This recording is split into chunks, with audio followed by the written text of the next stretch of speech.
They sent a brutal assassin to kill her. But they didn't realize her killer mind will tame him to seek the revenge she truly wants to perpetrate on that day. Welcome back to Paramount Recapped. I don't have many subscribers, but your single comment is a ray of hope to motivate me.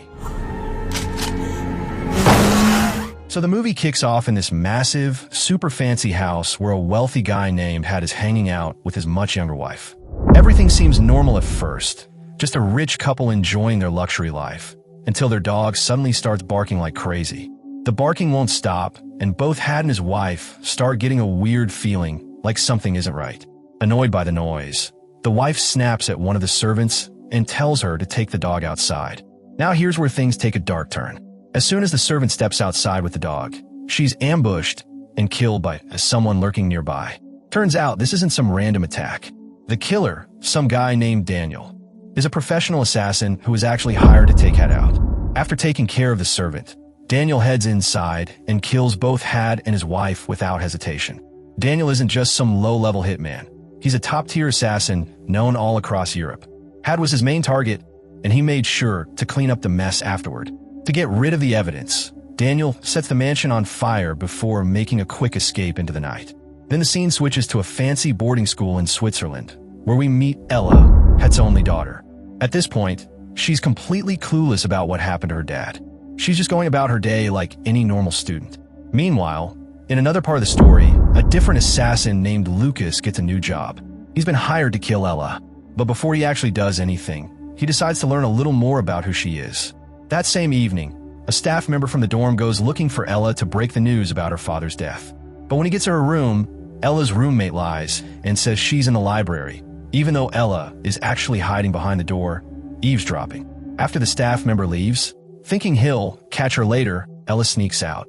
She had already made plans to meet up with her boyfriend at a nightclub that night. So instead of dealing with the tragic news, she quietly climbs out the window and heads off to have some fun. What she doesn't know is that Lucas is already watching her closely. He follows her to the nightclub, waiting for the right opportunity to do the job he was hired for. Inside the club, Ella meets her boyfriend, and they both start dancing and enjoying themselves. Lucas keeps observing her from a distance. But then something strange happens. When he sees her face up close, he freezes for a moment. Ella reminds him so much of his own daughter that he starts to second-guess his mission.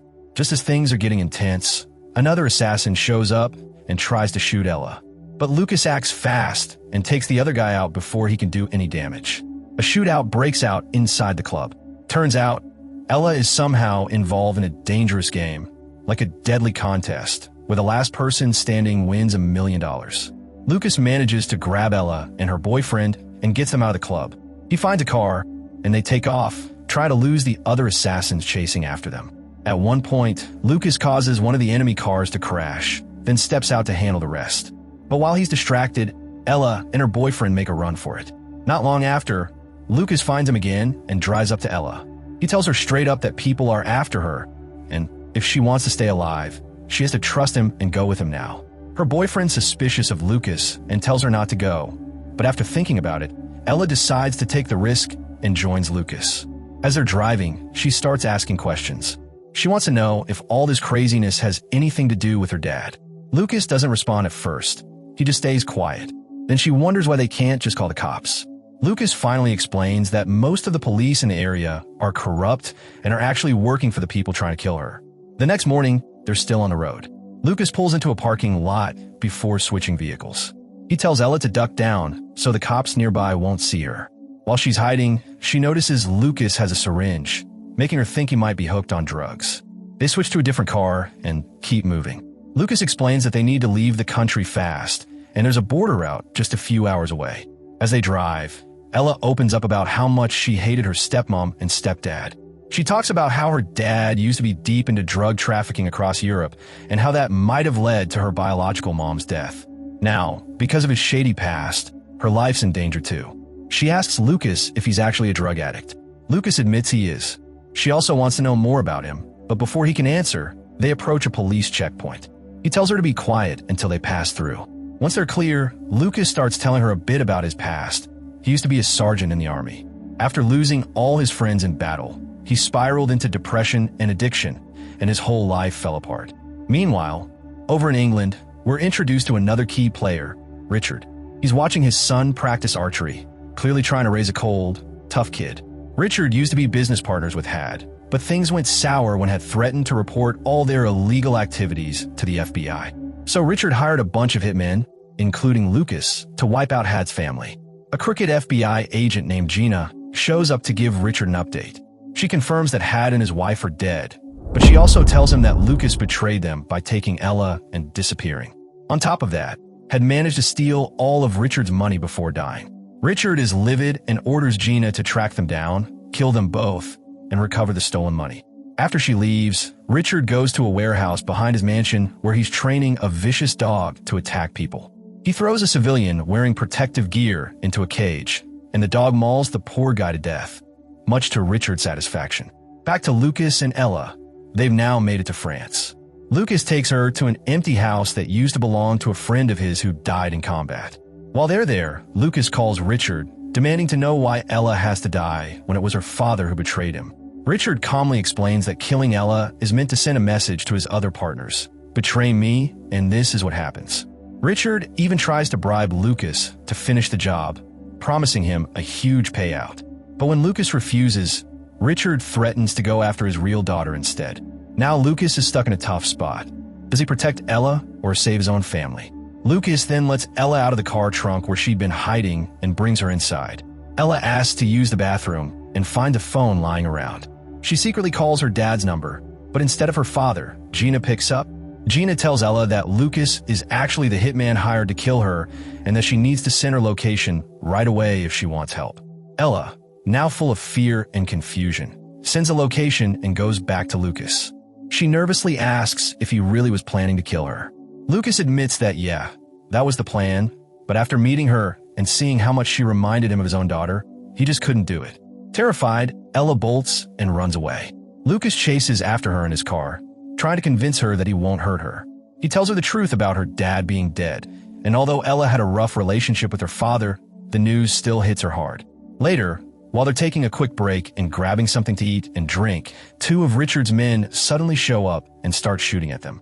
Lucas and Ella make a run for it, heading into the house for cover. Lucas ends up fighting one of the attackers while Ella tries to sneak out the back. But when she gets outside, another hitman is waiting for her with a gun. Just as he's about to pull the trigger, Lucas shows up again, takes the guy out, and tells Ella to get in the car.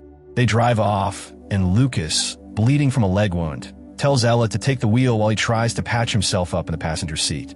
Ella was still really shaken up from everything that had happened, and her mind wasn't exactly in the best place.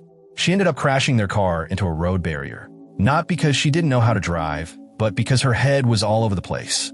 With the car wrecked and useless, she and Lucas had no choice but to continue on foot. They pushed through and eventually reached a train station, hoping to hop on the next train and vanish across the border. Lucas made a quick call to his longtime friend, telling her to meet them at the next stop. While they were waiting on the platform, a cop came up to them and asked to see some ID.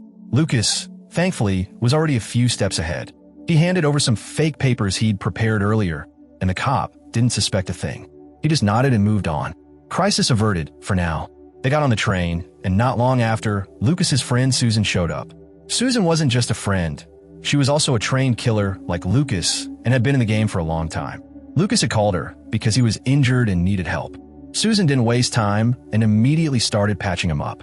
While Susan worked on Lucas, she told Ella to step into the next carriage and wait there for a bit. Ella sat there quietly, her thoughts drifting back to her dad. How things used to be before everything turned upside down. She missed him more than ever. After she was done helping Lucas, Susan went to speak with Ella.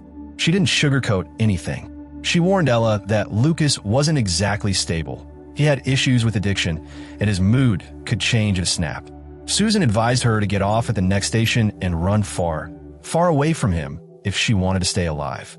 After giving that harsh warning, Susan went back to Lucas just as the train was about to stop. She tried to keep him distracted, even offering him drugs to keep his mind off Ella. But Lucas wasn't dumb. He caught on fast. He realized Susan was stalling him and demanded to know where Ella was. Eventually, Susan admitted the truth. Ella had already gotten off the train, and she confessed that Richard's people had paid her to keep Lucas away from her. As soon as he heard that, Lucas bolted off the train to find Ella. Meanwhile, outside the station, Ella ran right into Daniel, the guy who had murdered her dad at the very beginning. Just as Daniel was about to grab her, Lucas showed up, and the two men started shooting at each other. Bullets were flying everywhere. In the middle of all that chaos, Lucas managed to pull Ella away, and they escaped. Deciding they needed to disappear for good, they made plans to sail to England. While they were on the ship, Ella asked Lucas straight up if he was ever planning to kill her. Lucas didn't give her a straight answer. Instead, he started teaching her how to handle a gun and defend herself. But Ella wasn't letting it go. She kept pressing him. That's when Lucas pointed her gun at his own chest and told her that if she didn't trust him, she should just go ahead and shoot him now. Ella didn't pull the trigger. She decided to trust him. When they got to England, Lucas took her to this old, dusty house he owned but hadn't been to in years. Inside, Ella wanted answers. She asked who was behind the whole mess. The murders, the chases, the betrayal. Lucas told her it was a guy named Richard. He was an international criminal posing as the head of a legit-looking investment company. Ella jumped on the computer and started digging. She found Richard's business name, his office address. All of it was right there in England. Later, she found Lucas in really bad shape. He was sweating, shaking, dealing with withdrawal as he tried to kick his drug habit. Ella asked him to go after Richard in exchange for double the reward money, since she was now the sole heir to her father's fortune. But Lucas was barely responsive. He just lay there, completely out of it. Tired of waiting, Ella grabbed a gun and headed out to Richard's office on her own, even though Lucas, in his groggy state, begged her not to. When she got to the office, she walked up to the receptionist and calmly asked to speak to Richard, saying she was ready to turn herself in. A few minutes later, Richard came out to meet her, and Ella pulled out her gun and aimed it at him. But when it came time to pull the trigger, she couldn't do it. Her hands were shaking. She panicked and took off running. The second she stepped outside, the police were waiting for her. They arrested her and dragged her off to the station. Meanwhile, Gina, the shady FBI agent, called Richard and told him that all of Ella's dad's stolen money was sitting in a Swiss bank account under Ella's name. The catch? They needed her approval to access it. Hearing this, Richard told Gina to get Ella out of custody ASAP. That evening, Ella was released, and Gina was already there, pretending to be her savior, saying she was going to help her get back to America. But Lucas had already recovered from his withdrawal and was on the move. He found a nearby security camera and saw Richard's goons sneaking into the area. He intercepted them and took them down. Lucas tried to send a message through one of the guys. He wanted Richard to back off and leave Ella alone. But when the guy didn't cooperate, Lucas killed him. Just then, Susan showed up out of nowhere, aiming a gun at Lucas. He tried to talk her down, reminding her of their old friendship, but she told him there was a big bounty on his head now, and she was hired to kill him. Lucas didn't wait around. He took her out first. Meanwhile, Gina had taken Ella to a shady warehouse where Daniel was waiting. Richard called Lucas to taunt him, bragging that Ella was now his prisoner. A few hours later, Ella was taken to Richard's mansion, where she was locked in the basement. Richard wanted her to spill the details about the Swiss account. That same night, Richard was throwing a fancy party with important guests.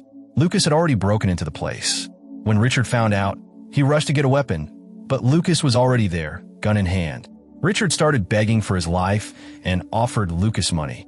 Lucas wasn't interested. He just wanted Ella. Richard admitted she was downstairs and led Lucas to the basement. When they got there, Richard warned Gina and Daniel not to mess up. But then, out of nowhere, Richard's son showed up and shot an arrow at Lucas, kicking off a wild gunfight. The noise sent everyone at the party running for their lives. In the madness, Lucas managed to kill Gina. Ella tried to make a run for it, but Daniel caught her and shot her in the shoulder. She was hurt badly and struggling. Lucas finally caught up, and he and Daniel got into a brutal fight. At one point, Daniel almost had Lucas beat. But then, Richard showed up and shot Daniel. He'd been planning to kill both of them all along. Just as Richard was about to shoot Lucas too, Ella, injured but still conscious, picked up a gun and shot Richard first, saving Lucas. Lucas didn't waste a second. He scooped up Ella and rushed her out of the house to get medical help for her injury. A few months later, Lucas got a phone call. It was Ella. She was back in America, living with her uncle's family and doing well. She asked how he was doing, and Lucas said he was good, clean, sober, finally stable. Ella told him she'd wired $10 million to his bank account as a thank you. She said if he ever needed anything, she'd be there. After hanging up, Lucas felt strong enough to finally go back to his wife and kids. He'd gotten clean, had money in the bank, and his family was ready to welcome him home. The movie ends with a message that even in the darkest moments, people can change. But if you're going to mess with assassins, you'd better have a Swiss bank account and some fast reflexes, and maybe learn how to dodge bullets too.